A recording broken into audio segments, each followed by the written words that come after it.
guys, today I'm also doing another video that's sort of unusual. Today we'll be looking at a Lego build that I've made myself.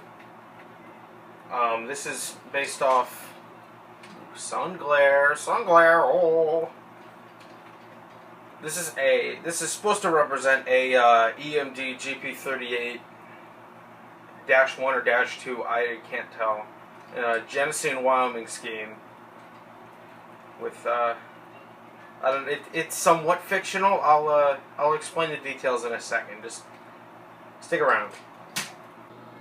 Okay, so I suppose I'll just give a brief overview of the locomotive in itself. The EMD GP38, not the -2, was a locomotive built between 1966 and 1971 as a somewhat was a weaker but just as powerful option to their other series of 4-axle locomotives.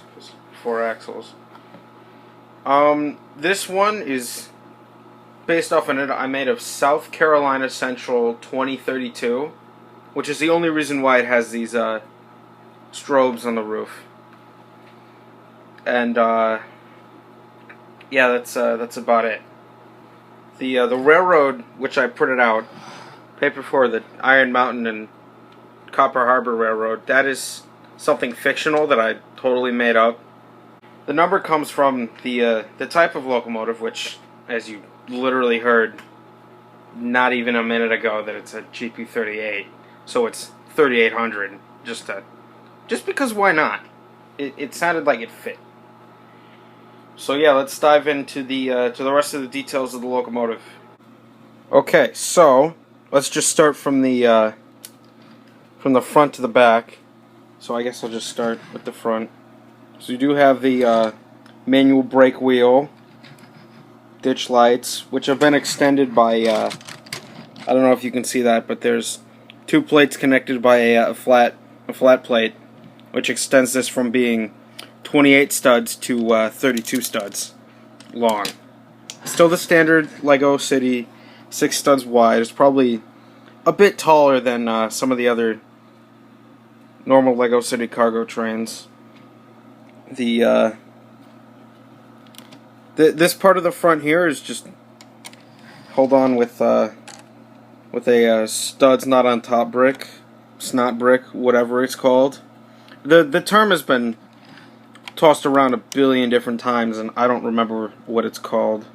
On the top we have the horns, which are just these like these are telescope pieces held on with clips. The strobe lights are just a bunch of those 1x1 circular tiles.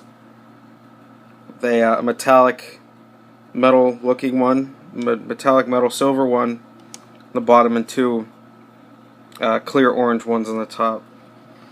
As we going out of the cab, I put in a number, the same number that's on the number boards.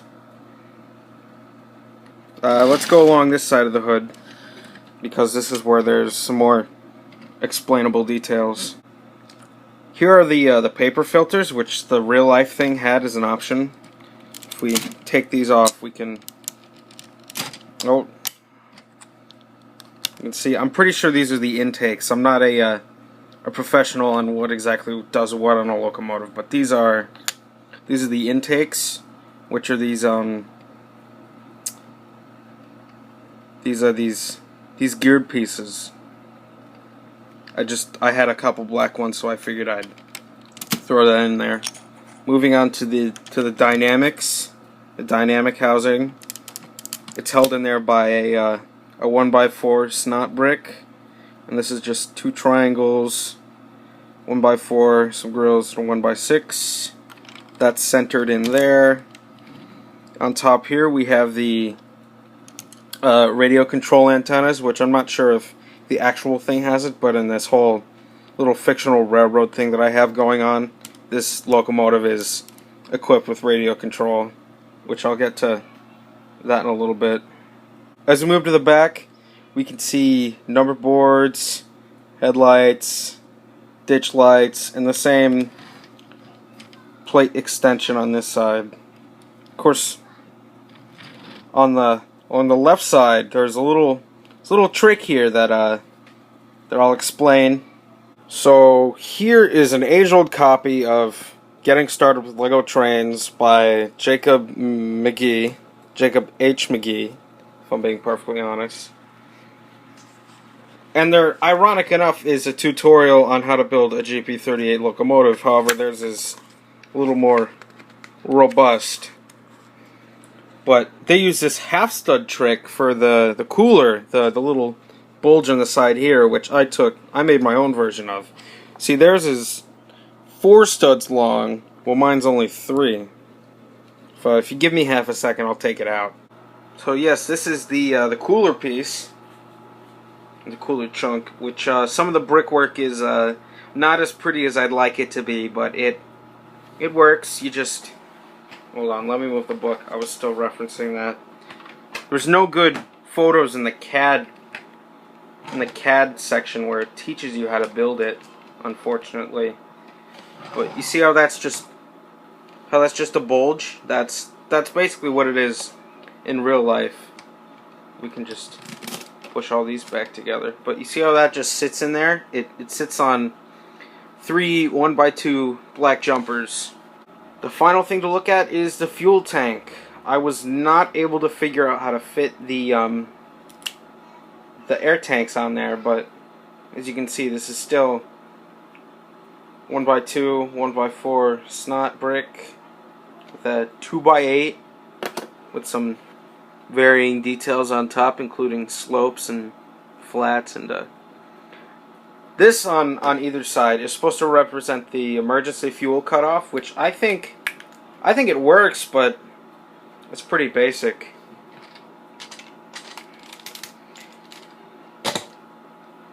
The locomotive itself is unpowered. However, I have constructed a car to push it around, which I will probably end up modifying that and posting a video about that, or at least with some other rolling stock that I've managed to assemble.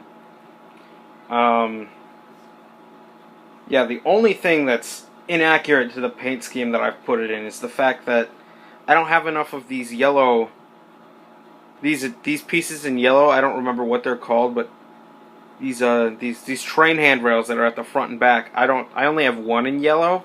I don't know where the second one went. And the running board and then the base plate is also supposed to be yellow.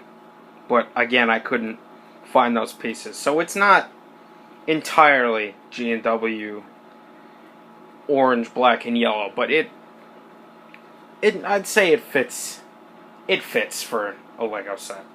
Or a Lego creation, I should say. Now, remember when I said that this locomotive was, well, you know, in this little fake universe that I have going on, is radio controlled? Well, how are you going to represent that? With this. It is my take on a locomotive RC controller. It's really simple. I've actually got 2. So it is a radio piece. And then, you know what? I'm going to take this apart and show you all the pieces. This is all the parts that I used for the locomotive RC controller. At the very bottom there is one of these radio pieces that everyone has a million of. These weird frying pan looking pieces which have a bar on top of them. Can you see that? Yeah, you can see that. They're like 2 studs long, 1 wide. And then on top of that you have a black 1x2 plate, and then some sort, and then one of these lever pieces, and then a 1x1 circular clear piece, which honestly you could just put whatever. It's still the basic concept. So yeah, I've assembled 2, and this figure is most likely going to be used with my locomotive that you just saw, because I'd say it fits pretty well. So yeah, that's gonna just about do it for this Lego mock showcase. Oh, I never thought I'd be saying that. Woo. Yeah, if you like it, tell me in the comments. What else should I do that's Lego related? I have no idea. tell me what to look at next, and maybe you'll see that.